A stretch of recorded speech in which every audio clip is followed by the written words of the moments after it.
Gusto ba talaga ng Diyos patayin si Isaac? No. Ang sinasabi lang ng Panginoon, you have been praying for that son for 25 years. Ibinigay ko ang desire ng puso mo. Ang tanong nung natanggap mo siya, nasa akin pa rin ba puso mo? Kailangan i-testing Kasi minsan tayo, pag nakakuha na ng blessing, nakakalimutan na yung nagpala.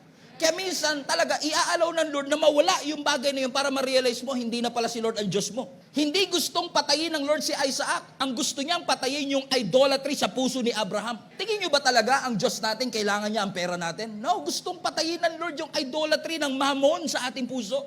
Gusto ng Lord tanggalin yung ating love for money.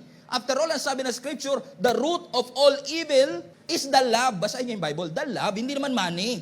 Hindi masama ang money. Yung love of money, yung greediness. Ayaw lang ng Diyos na meron tayong ibang tinitingala maliban sa Kanya. God is a jealous God.